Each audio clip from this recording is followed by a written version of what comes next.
ምንድነው መንፈስ ነው የሚመስሉት? እሬ በመዳን እንዲህ አይነት እንስሳ አለ? ኧረ እግዚአብሔር! ለማመን ከሚከብደው ግዙፍ አይጥ ጋር ፊት ለፊት ተያየን። ቤተባለ አይጥ አትማረር ወንድሜ፣ እንደዚህ ሰው የሚያክል አይጥ አለ። በኋላም ሚስጥራዊ ኮዳቸውን ተጠቅመን የቦራ ጎሳዎችን ተቀላቀልን። is this a code? የቦራ ጎሳዎች እንኳን ደህና መጣህ ብለው አስጨፈሩኝ። ነገር ግን በዚህ ሁሉ ጉዞ መሃል አንድ አስገራሚና የማላምነው ነገር ገጠመኝ።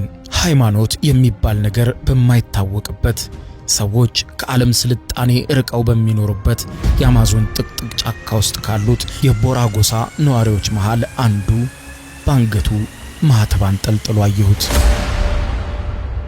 አካብዬ ጥያቄ አነሳውለት። እሱም ስለ መጽሐፍ ቅዱስ ስለ አንገቱ ማህተብ አስገራሚውን ነገር ነገረኝ።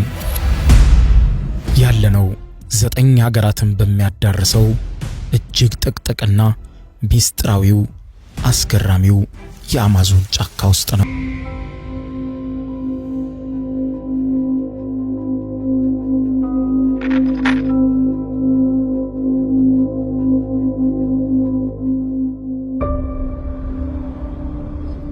የአማዞን ጫካ ጉብኝታችን የጀመረው በአማዞን ጫካ በተከበበችውና በጀልባ ወይም በአውሮፕላን ካልሆነ በስተቀር ጫካውን ለመጠበቅና ላለመመንጠር ሲባል በመኪና መንገድ ከቀሪው ዓለም ጋር የማትገናኘው ትንሿ ነገር ግን ጫካ መሃል ሆና ስልጡን ከሆነችው ኢኪቶስ ከተማ ነው።